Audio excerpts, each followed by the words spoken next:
प्रधानमंत्री नरेंद्र मोदी गुर्जरों के आराध्य भगवान देवनारायण के जन्मोत्सव कार्यक्रम में शिरकत करने पहुंचे। भीलवाड़ा के मालासेरी डुंगरी में भगवान देवनारायण के दर्शन कर पूजा की।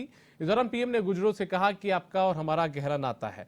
भगवान देवनारायण का जन्म कमल पर हुआ और हमारी तो पैदाइश ही कमल से है। यह संयोग है कि देवनारायण के जन्म का 1111वां वर्ष और भारत को G20 की अध्यक्षता मिली है। G20 के लोगों में दुनिया को कमल पर बैठाया है। इस दौरान पीएम ने जनसभा को संबोधित करते हुए कहा कि भगवान देवनारायण का बुलावा आए तो कोई मौका नहीं छोड़ता, इसलिए मैं हाजिर हो गया।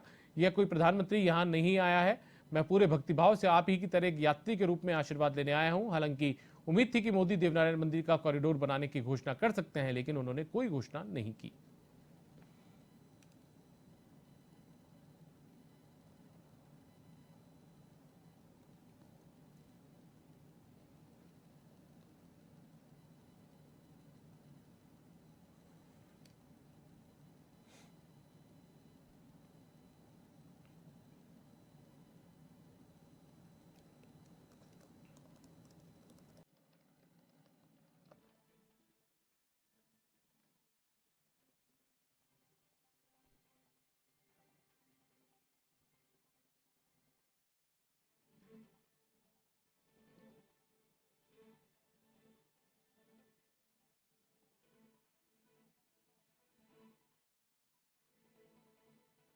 और हमारे साथ में मनोहर विश्नोई जुड़ गए हैं, हमारे जयपुर ब्यूरो हेड। उनका रुख कर लेते हैं। मनोहर, यदि आज की बात की जाए तो क्या कुछ प्रधानमंत्री ने यहाँ पर बातें कही हैं, और दूसरी एक बात और कि देवनारायण मंदिर का कॉरिडोर बनाने की जो उम्मीदें थी वो फिलहाल उसकी घोषणा प्रधानमंत्री ने यहाँ पर नहीं की है।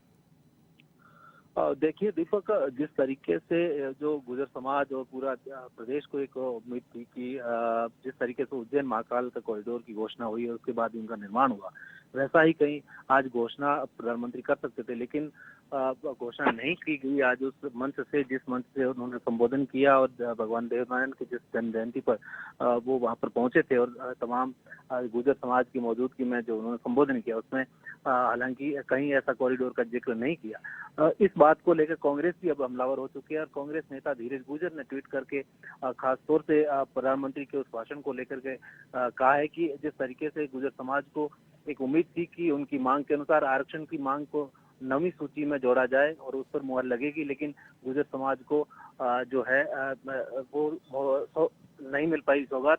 लेकिन इसके अलावा दूसरा ये था कि गुजर रेजिमेंट की घोषणा की जानी थी, लेकिन वो भी नहीं हो पाई और इस प्रकार से जो पूरा जो समाज को एक खाली हाथ रहना पड़ा। इस प्रकार से ट्वीट करके धीरज गुर्जर ने प्रधानमंत्री के उस भाषण पर कमेंट किया है। लेकिन जिस तरीके से प्रधानमंत्री का भाषण था उसमें साफ तौर से जो उन्होंने जिक्र किया G20 का, साथ ही जिस तरीके से भगवान देवनारायण को कमल से जोड़ा, तो कुल मिलाकर कहीं ना कहीं सियासत उसमें भी नजर आई।